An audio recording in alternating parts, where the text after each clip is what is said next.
कल हमने कैवल्यपाद के 16 से 20 इन 5 सूत्रों का पाठ किया था। उससे आगे की चर्चा अब करेंगे। 21वां सूत्र है चित्तांतर दृश्ये बुद्धि बुद्धे रति प्रसंग स्मृति संकरश्च। चित्तांतर दृश्ये, एक चित्त के अन्य चित्त से देखे जाने पर बुद्धि बुद्धे, उस दूसरी बुद्धि के ज्ञान से अति प्रसंग अनवस्था दोष उपस्थित होगा। स्मृति संकरश्च, और स्मृति का संकर दोष होगा। अब इसको हम समझेंगे। कल हमने बतलाया था चित्त जो है वो एक जड़ अर्थात दृश्य पदार्थ है और आत्मा जो है वो दृष्टा है। दृश्य पदार्थ को स्वयं का ज्ञान नहीं हो सकता, इसीलिए कहा था वो स्वयं में उसको ज्ञान भी नहीं है, स्वयं उसका प्रकाश भी नहीं है। परंतु जो ज्ञान प्राप्त करने वाला है, जो दृष्टा है और जो पदार्थों में नाना प्रकार के विज्ञान को ग्रहण करता है, वो चेतन जीवात्मा है। और इसलिए जो चित्त है वो दृश्य के रूप में स्वयं कुछ जान नहीं सकता। उसको जानने वाला या उससे जानने वाला जो चेतन जीवात्मा है, वही वास्तव में उस ज्ञान का प्राप्त करने वाला है। अब जो हमने पहले पढ़ा था कि चित्त के नाना प्रकार के परिवर्तन होते हैं, तो चित्त की एक अवस्था से दूसरी अवस्था में, दूसरी से तीसरी अवस्था में, इस प्रकार से जब साधक का क्रम होता है तो उसमें फिर जो पहला वाला चित्त है उसको दूसरा वाला चित्त देख रहा है। यानी पहली अवस्था जो थी उस अवस्था का अनुभव, उस अवस्था का ज्ञान बाद की अवस्था में होता है। और उसके बाद फिर जब और उन्नति होती है और आगे बढ़ते हैं तो उससे पहले की पूर्व की जो अवस्था है उसका ज्ञान होता है। यानी चित्त जो है वो चित्त को देख रहा है, ऐसा यहां पर कहा गया है। और इसी प्रकार से बुद्धि के बारे में कहा गया है। परंतु यहां वास्तव में अगर गहराई में जाकर के देखेंगे तो हम ये समझेंगे कि चित्त वास्तव में स्वयं कुछ भी देखता नहीं है। और अगर हम ऐसा मान लें कि चित्त ही स्वयं देख रहा है तो फिर स्मृति भ्रम उत्पन्न हो जाएगा, क्योंकि चित्त का कार्य क्या है? स्मृतियों का संग्रह करना। तो नाना प्रकार के जो संस्कार हैं, नाना प्रकार की जो वृत्तियां हैं, उन वृत्तियों के फलस्वरूप जो कुछ भी ज्ञान उसको प्राप्त होता है उसको वो एक जगह संग्रहित कर लेता है और वो संग्रहित ज्ञान संस्कार के रूप में उसके साथ में रहता है। अब अगर हम ये मान लें कि चित्त ही चित्त को देख रहा है तो हमें ये एक यहां पर बाधा आएगी कि जो पहले वाला चित्त है और जो बाद वाला चित्त है वो अगर एक दूसरे को दृष्टा और दृश्य भाव से देख रहे हैं तो इसमें फिर उनमें जो स्मृति है, जो संस्कार हैं, उनमें भ्रम होने का एक भय उत्पन्न हो जाएगा। लेकिन वास्तव में ऐसा होता ही नहीं। होता क्या है? देखने वाला जो दृष्टा है वो तो चेतन जीवात्मा है, चित्त स्वयं को देखता नहीं है। न वो स्व ज्ञान स्वरूप है न स्व प्रकाश स्वरूप। और इसी कारण से जो चित्त नाना प्रकार के संस्कारों का ग्रहण करने वाला है वो केवल एक उपकरण के रूप में उनको ग्रहण करता है, न कि दृष्टा के रूप में। तो इस प्रकार से यहां पर ये हमको मानना चाहिए कि जो चित्त है वो चित्त अपने करणों के द्वारा या जीवात्मा चित्त और जो अन्य उपकरण हैं, अंग हैं, ज्ञानेंद्रियां हैं, बुद्धि है, अंतःकरण में मन है, इन सब के द्वारा ज्ञान का ग्रहण करता है और उत्तरोत्तर धीरे धीरे जैसे जैसे वो उन्नति करता जाता है योग के मार्ग पर, उसके नाना प्रकार की चित्त की जो अवस्थाएं हैं वो परिवर्तित होती जाती हैं, लेकिन उन सब अवस्थाओं में एक रस रहने वाला वो जीवात्मा जो है वो एक ही रहता है, उसमें कोई परिवर्तन नहीं आता है। और इस कारण से वो इन सबको दृष्टा के रूप में देखता है। आगे कहा, चितेर प्रति संक्रमायास्तदा कारापत्तौ स्वबुद्धि संवेदनम। प्रश्न ये उठाया कि अगर चित्त न स्वप्रकाश है, न अन्य चित्त से जाना जाता है, तो उसका अनुभव कैसे माना जाए? तो इसका उत्तर देते हुए कहते हैं, प्रतिसंक्रम, परिणति गति से रहित, अर्थात स्थिर जो चेतन है जिसमें कोई परिवर्तन नहीं होता। चित्त में परिवर्तन होता है, बुद्धि में परिवर्तन होता है, मन क्षण क्षण परिवर्तित होता है, इंद्रियों में परिवर्तन होता है, उनकी शक्तियों में परिवर्तन होता है। नाना प्रकार की सिद्धियों के द्वारा हम इंद्रियों की शक्तियों को बढ़ा सकते हैं और मन, बुद्धि और चित्त की शक्तियों को भी संयम के द्वारा, शक्तियों के द्वारा बढ़ाया जा सकता है। लेकिन इन सबके साथ जो एक अपरिणामी तत्व है, वो जीवात्मा, चेतन, वो एक रस ही रहता है, उसमें किसी प्रकार का कोई परिवर्तन नहीं होता। और उसके समीप तद आकारापत्तो, विषयाकार से चित्त के प्राप्त होने पर चिति को अर्थात चेतन जीवात्मा को अपने चित्त का अनुभव हो जाता है। तो चूंकि जीवात्मा और चित्त एक नहीं है, ये कौन है, आपस में भिन्न भिन्न दो हैं, और भिन्न भिन्न होने के कारण से एक परिवर्तनशील है और एक परिवर्तनशील नहीं है। जब ये दो इस प्रकार से साथ में होते हैं, तो एक के परिवर्तन होने पर और दूसरे के परिवर्तन न होने के कारण से जो ग्रहण करने वाला जीवात्मा है उसको चित्त का अनुभव हो जाता है कि इसमें अब ये उन्नति हो रही है। प्रत्येक मनुष्य जब किसी भी उन्नति के मार्ग पर चलता है या अवनति के मार्ग पर, दोनों ही स्थितियों में उसको जब भी वो विचार करने बैठेगा, ये अनुभव हो जाएगा कि भाई पहले मैं इतना कर पाता था, अब इतना ज्यादा कर लेता हूं। अगर वो अवनति की ओर जा रहा है तो पहले मेरा इतना स्टेमिना था, अब मैं इतना कम कर पाता हूं।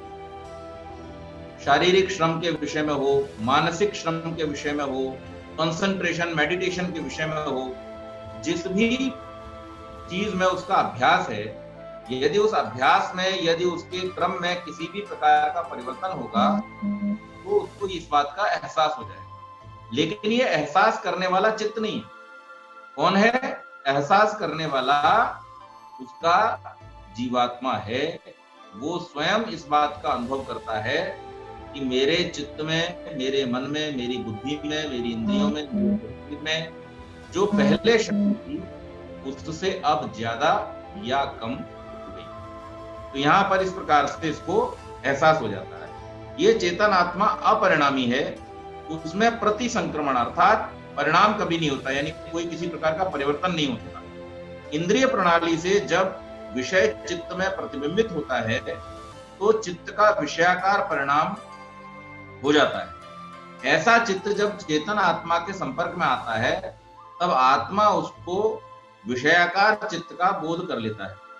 विषय और चित्त दोनों का अनुभव उस बोध में झलकता है। यहाँ पर सविषय चित्त दृश्य है और चेतन आत्मा जो है वो क्या है, दृष्टा है। यानी जब इंद्रियों के माध्यम से किसी विषय को ग्रहण करता हुआ जो चित्त है, वो चित्त जब आत्मा के संपर्क में आता है या आत्मा जब चित्त के संपर्क में होता है, तो वो उस इंद्रियों के द्वारा ग्रहण किए हुए विषय को क्या करता है, जान लेता है, ग्रहण कर लेता है। इंद्रियां उसका केवल क्या कर रही हैं, दृश्य उपस्थित कर रही हैं। चित्त क्या कर रहा है, केवल दृश्य उपस्थित कर रहा है। लेकिन वास्तव में उसका जो ग्रहण करने वाला है वो कौन है, चेतन जीवात्मा है, जो उसका दृष्टा है। आत्मा अपने नित्य चेतन स्वरूप में अवस्थित रहता है। यदि ऐसा न हो तो उसके चेतन स्वरूप में परिणाम हो जाएगा। अगर वो परिवर्तनशील हो गया तो फिर वो नित्य नहीं रहेगा, अनित्य हो जाएगा और उसे किसी का अनुभव या बोध फिर नहीं हो सकेगा। यदि स्वयं भी परिणामी है, स्वयं भी परिवर्तनशील है, तो वो फिर ये अनुभव नहीं कर पाएगा ठीक से कि उसमें किसी प्रकार का जो चित्त और बुद्धि और मन और जो इंद्रियां हैं उनमें किसी प्रकार का परिवर्तन हो रहा है। ये सापेक्ष भाव से होगा। अगर दोनों ही परिवर्तनशील हैं तो फिर उनमें किसी प्रकार से अनुभव की स्थिति नहीं आएगी। इसीलिए हम ये अनुभव करते हैं कि हमारा हाथ, हमारा पैर, अब जो शक्ति थी पहले वैसी शक्ति अब नहीं रही। लेकिन क्या कभी हमारा हाथ इस बात का अनुभव करता है कि मुझ में जो पहले शक्ति थी वो नहीं रही? हाथ में ये अनुभव करने की क्षमता नहीं है। इसी प्रकार से हम 10 किलोमीटर चल पाते हैं या 15 किलोमीटर चल पाते हैं, ये हमारे अनुभव का विषय है, लेकिन हमारे पैरों को ये अनुभव नहीं होता। पैर तो सीधे अगर चल पाएंगे तो चल जाएंगे, नहीं चल पाएंगे दर्द करना शुरू कर देंगे थोड़ी देर के बाद ही, और आपको फिर ये अनुभव होगा कि आप हमारे पैरों की जो क्षमता है वो कम हो। इन्हीं पैरों को अगर आप धीरे धीरे अभ्यास कराएंगे तो यही फिर ज्यादा करने में। तो इसलिए वास्तव में जो दृष्टा है, जो अनुभव करने वाला है, वो तो चेतन तत्व जीवात्मा ही है। ये सारे के सारे कारण उसे अनुभव कराने के लिए सहयोग प्रदान करते हैं। दृष्टट दृश्योपरक्तम चित्तम सर्वार्थम। यहां पर क्या कहा कि दृष्टा और दृश्य दोनों से उपरक्त यानी रंगा हुआ चित्तम, जो चित्त है, सर्वार्थम सब विषयों वाला प्रतीत हो। अब चेतन आत्म तत्व को दृष्टा न मानकर उसके स्थान पर अचेतन चित्त को अगर दृष्टा मान लें तो उस विषय में एक भ्रांति होगी। क्या भ्रांति होगी? उस भ्रांति का ये आधार होगा कि जब हम किसी वस्तु को इंद्रियों के द्वारा देखते या जानते हैं, इस जानने के 3 स्तर रहते हैं। कोई भी वस्तु को अगर हम जानते हैं तो किस प्रकार से जानते हैं, उसकी प्रक्रिया क्या है, वो हमें समझना पड़ेगा। तब हमें समझ में आएगा कि ग्रहण करने वाला कौन है। वास्तव में ज्ञान का ग्रहण करने वाला आत्मा है या चित्त। इसको समझने के लिए यहाँ पर एक छोटा सा एनालिसिस दिया गया है कि जो ग्राह्य वस्तु है, मान लीजिए हम किसी पदार्थ को देख रहे हैं, कोई वस्तु बाहर रखी हुई है, तो उस वस्तु को आंख ने देखा। अब आंख ने उसके रूप के विषय में जो भी ज्ञान है वो ज्ञान ग्रहण किया और चित्त को दे दिया। तो ग्राह्य वस्तु तो वहीं रखी है जहां पर थी, वो तो हमारे अंदर गई नहीं, लेकिन उसका जो ज्ञान था, जो बोध हुआ, वो अनुभूति ज्ञान किसको गया? ग्राह्य वस्तु के बाहर से वो आंख के द्वारा ग्रहण किया गया, और ग्रहण किया हुआ वो ज्ञान चित्त से होता हुआ आत्मा को पहुंचता है। अब यहां पर 3 चीजें हो गई। एक तो ग्राह्य वस्तु हो गई, जो वस्तु है वो वहीं की वहीं मौजूद है, और जो ग्रहण करने वाला जीवात्मा है वो भी वहीं का वहीं मौजूद है। लेकिन यहाँ पर जो व्यापार हुआ वो कहाँ हुआ कि जो ग्रहण करने वाले उपकरण अर्थात आंख और चित्त, इनके बीच में व्यापार हुआ। आंख ने पहले उस दृश्य को देखा और देख करके चित्त को दिया, और चित्त ने वो ज्ञान आत्मा तक पहुंचा दिया। तो ये जो 2 हैं ये करण कहलाएंगे। तो इसलिए यहां पर इसके लिए 3 शब्दों का प्रयोग होगा। ग्राह्य, साधन यानी ग्रहण, और ग्रहीता ग्रहण करने वाला। इस प्रकार से ये 3 चीजें होती हैं। अब इसमें भी सिद्ध यही होता है कि बोध वास्तव में किसको होगा? जो ग्रहीता है, अर्थात उस विषय को ग्रहण करने वाला जीवात्मा है, उसी को वास्तव में ज्ञान की प्राप्ति होती है। तद संख्येय वासनाभिश्चित्तमपि परार्थम संहत्य कार्यत्वात्। वह जो चित्त है असंख्येय वासना भी, अनगिनत वासनाओं से चित्रम चित्रित हुआ, अपि भी परार्थम अन्य के लिए होता है, संहत्य कार्यत्वात् संहत्यकारी होने के कारण। यहां पर पिछली बात को स्पष्ट करते हुए कहा है कि आत्मा के साथ चित्त आदि के रूप में प्रकृति का संबंध अनादिकाल से, जब से जीवात्मा जन्म लेता है, जन्म के साथ ही उसको ये चित्त आदि प्राप्त हो जाता है। ये अनादिकाल से ये संबंध चलता आ रहा है। और शुभ अशुभ जिन जिन कर्मों को आत्मा अब तक करता आ रहा है, उनसे जनित अनगिनत वासनाएं चित्त के पास सुरक्षित रहती हैं, वो चित्त में संस्कार के रूप में अंकित रहती हैं। चित्त स्वयं उन कर्म व वासनाओं से कोई लाभ या हानि नहीं उठा सकता। चित्त क्या है? केवल एक स्टोरेज है जिसमें संस्कार अंकित रहते हैं। उनसे अनुकूल या प्रतिकूल जैसी अनुभूति होती है, वह सब आत्मा को ही होती है। और इस सब के लिए मुख्य साधन चित्त होता है। इन विविध अनंत वासनाओं से साधन रूप में चित्रित हुआ ही चित्त सब कुछ आत्मा के लिए ही करता है, क्योंकि प्रत्येक संघात पर के लिए होता है। यदि वह पर भी संघात हो तो वह भी पर के लिए होगा। पर को संघात मानने से अनवस्था दोष होता है, इसलिए पर असंगत तत्व होना चाहिए। फलतः प्रकृति से भिन्न पुरुष आत्मा ही असंगत तत्व है। उसी के भोग और अपवर्ग रूप प्रयोजन को समस्त संघात यथायथ सिद्ध किया करते हैं। अब यहां पर इस बात को हम समझेंगे। सूत्रकार कहना चाहता है कि दो तत्व हैं जिनकी हम चर्चा करते चले आ रहे हैं। एक है जड़, एक है चेतन।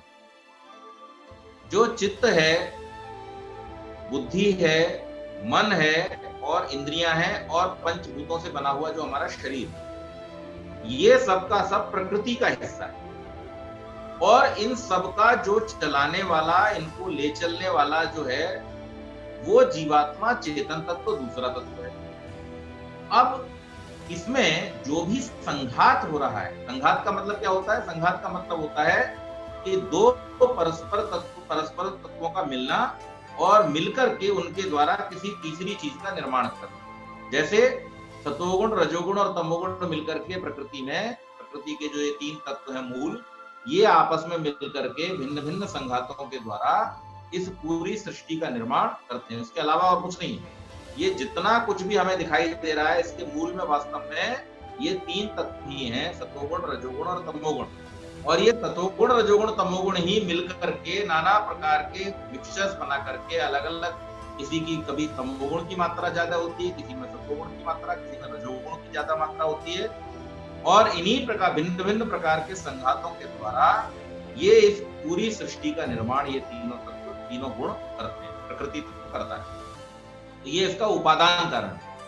यहां पर ये कह रहे हैं कि जो भी तत्व परिणामी हैं, अर्थात जिनमें परस्पर मिलना और बिछड़ना होता है, उन तत्वों का ये मिलना और बिछड़ना किसी और के प्रयोजन को सिद्ध करने के लिए, ये अपने प्रयोजन के लिए कभी मिलते बिछड़ते नहीं।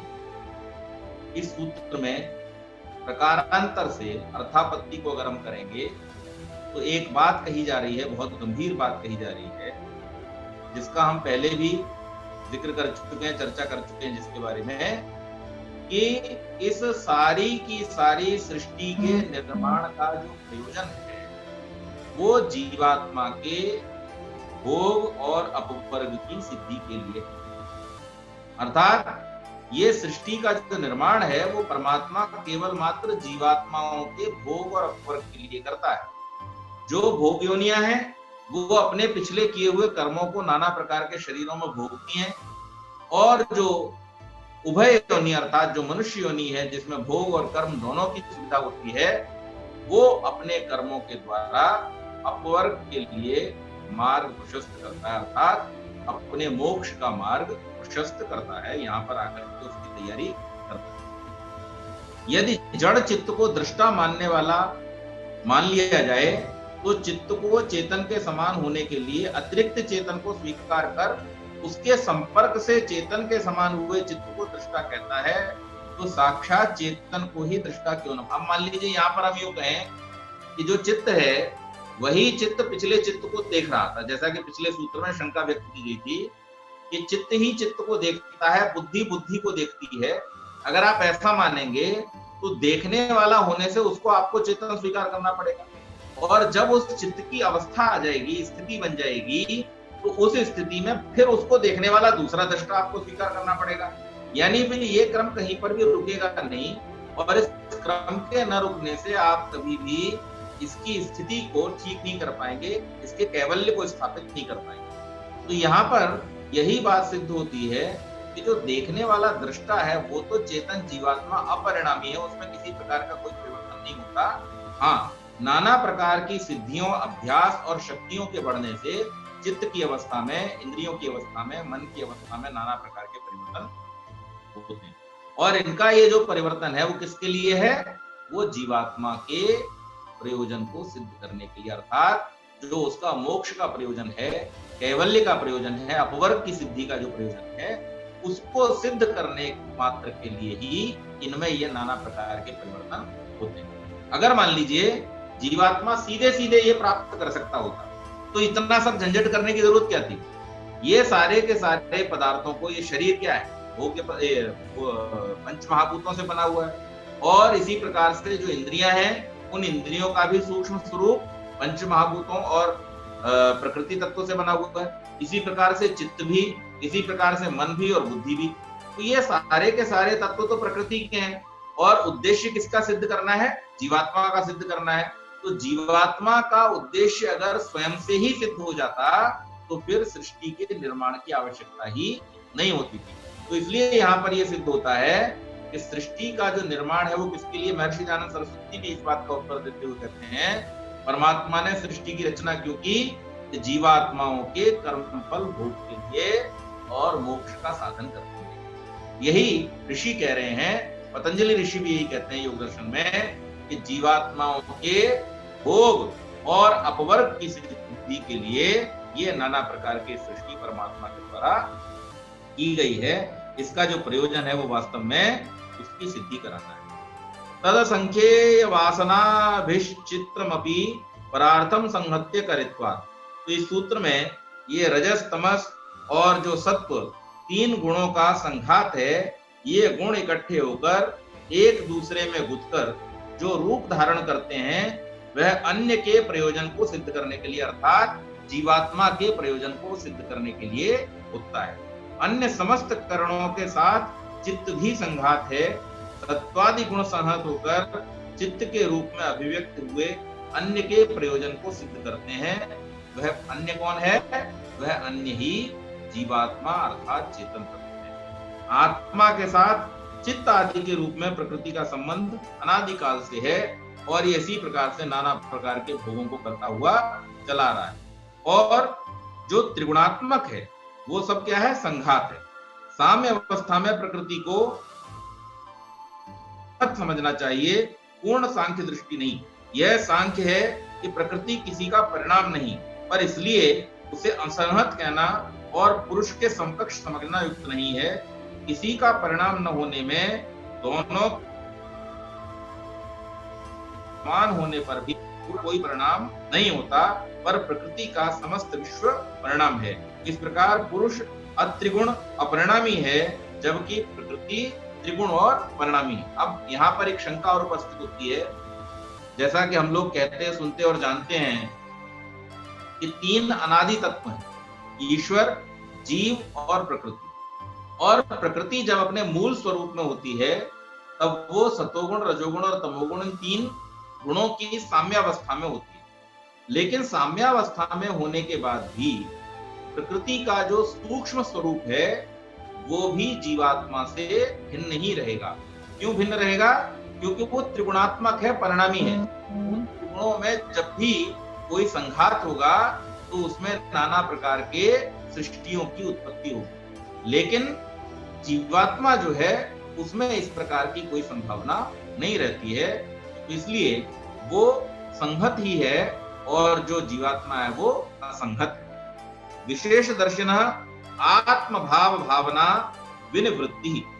विशेष दर्शन अर्थात भेद का साक्षात्कार कर लेने वाला जो योगी है, आत्मभाव भावना विनिवृत्ति, चित्त में आत्मीयता की भावना को समाप्त कर लेता है, अर्थात उसके चित्त में जो आत्मीयता की भावना है वो समाप्त हो जाती है। यहाँ पर ये कहा कि इस बात को जो समझ लेता है, जो बात समझाई जा रही है, कि प्रकृति के समस्त तत्वों का और उनके नाना प्रकार के संघातों से बनी सृष्टि का जो प्रयोजन है वो केवल मात्र जीवात्मा के लिए उसके भोग और अपवर्ग को सिद्ध करना मात्र है। जब ये बात हमें समझ में आ जाती है कैवल्य की अवस्था में, या जिसे कहना चाहिए विवेक ख्याति की अवस्था में, या यूं कहें कि आत्म साक्षात्कार होने की अवस्था में, जब हमको ठीक प्रकार से यह बात समझ में आ जाती है कि हम अलग हैं और ये प्रकृति अलग है, तो फिर उसमें से आत्मीयता का भाव समाप्त हो जाता है। आत्मीयता किसे कहते हैं? आत्मीयता का अर्थ है कि अपने स्वरूप को दूसरे में मान लेना। जैसे हम किसी व्यक्ति को अगर बहुत प्रेम करते हैं सामान्य भाषा में, तो हम क्या कहते हैं? ये हमारे बड़े आत्मीय जन है, अर्थात इनके और हमारे बीच में कुछ भी बटा हुआ नहीं है, जो हमारा है वो इनका भी है, ये आत्मीय। इसी प्रकार से जो पुत्र आदि होते हैं, उनको बहुत अधिक पिता जब प्रेम करता है, तो इसीलिए उसको क्या कहा जाता है? आत्मज कहा जाता है। तो ये आत्मीयता का भाव जो है वो क्या है? बहुत निकटता मानना, बहुत अपने अपने स्वरूप को ही उसमें स्वीकार करना। ये हम देखते हैं कि शरीर में हम अपने स्वरूप को मान लेते हैं, ये मैं हूं। हम ऐसे इशारा करके बताते हैं ये मैं हूं, मेरा ये शरीर है, मेरा फोटो, मेरी मूर्ति, मेरा चित्र, मेरा घर, मेरा ये सब। ये जितनी की जितनी बातें हैं, ये सब क्यों है?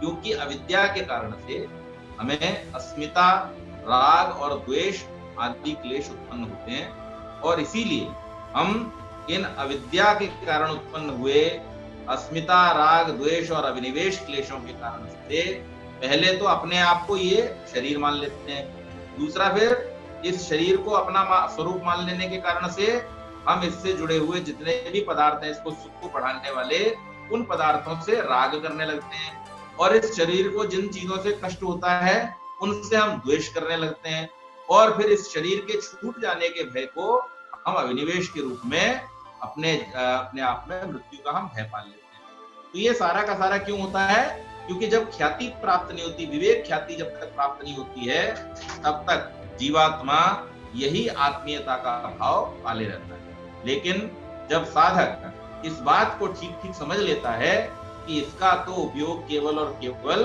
मेरे उद्देश्य की पूर्ति के लिए है, तो इसका मैं साधन के रूप में प्रयोग करूं, न कि इसी को साध्य बना करके सारा कुछ इसके लिए करूं पुरुषार्थ में। तो जब ये समझ लेता है, तो उसका आत्मीयता का जो भाव है वो धीरे धीरे समाप्त हो जाता है। मैंने जो आपको पहले भी एक उदाहरण दिया था कि जिस प्रकार से हमें कोई नाव, नदी पार करनी है, तो हम नाव पकड़ते हैं, नाव में बैठते हैं, और उस नाव में बैठ करके हम एक किनारे से दूसरे किनारे पर पहुंच जाते हैं। लेकिन यदि कोई व्यक्ति ये कहे कि ये नाव तो बहुत अच्छी है, इसी के कारण से मैंने नदी पार की है, और अगर ये नाव न होती तो मैं नदी पार न कर पाता, इस कारण से वो नाव से उतरे ही नहीं, तो फिर वो नदी को कभी पार नहीं कर पाएगा, वो नदी में ही बैठा रहेगा, नाव तो नदी में ही रहेगी। इसी प्रकार से हम जब इस संसार में आते हैं, तो इस संसार में हमें जो हमारे पिछले किए हुए पाप कर्म हैं, उनको भोगने के लिए भोग योनि वाले शरीर मिलते हैं, और जब वो हमारे भोग और जो उत्तम कर्म है, पुण्य कर्म और पाप कर्म, जब समभाव में आ जाते हैं, और जब हमारी ऐसी अवस्था होती है कि अब हमें मुक्ति मिल सकती है, तो उस समय परमात्मा हमको मुक्ति का मार्ग ये मनुष्य शरीर देता है। लेकिन इस मनुष्य शरीर रूपी नाव में बैठ करके भी अगर कोई व्यक्ति इस नाव को न छोड़ना चाहे, तो निश्चित मानिए वो जैसे नदी में नाव में बैठा व्यक्ति कभी नदी पार नहीं करता, इसी प्रकार से इस भव सागर में मिली हुई इस नाव को जो स्वयं से नहीं छोड़ता है, इसके भोगों को और इसके साथ जुड़े हुए जो पदार्थ हैं, उन पदार्थों में जो वैराग्य की भावना को स्वयं से नहीं लेकर के आता है, वो भी कभी इस भव सागर रूपी समुद्र को पार नहीं कर पाता, इस नाव नदी को कभी पार नहीं कर पाता। तदा विवेक निम्नम कैवल्य प्रागभारम चित्तम, उस समय विवेक निम्नम, विवेक की ओर झुकने वाला, कैवल्य प्रागभारम, कैवल्य भावना के प्रभाव से भरा हुआ चित्तम, चित्त हो जाता है। और जिस आत्मा में जो अपवर्ग भाग्य जो ज्ञान है, जो अपवर्ग की प्राप्ति के लिए जो उत्सुकता है और उसके लिए जो प्रयास है, जब इस प्रकार से उत्पन्न हो जाता है मन में, चित्त में, तब फिर क्या होता है? उसका जो पूरा का पूरा झुकाव है, वो झुकाव किधर हो जाता है? कैवल्य की ओर हो जाता है। अर्थात उसके मन में एक वैराग्य की भावना उत्पन्न होती है, और उस वैराग्य की भावना के प्रभाव से चित्त फिर विषयों की ओर भागता नहीं।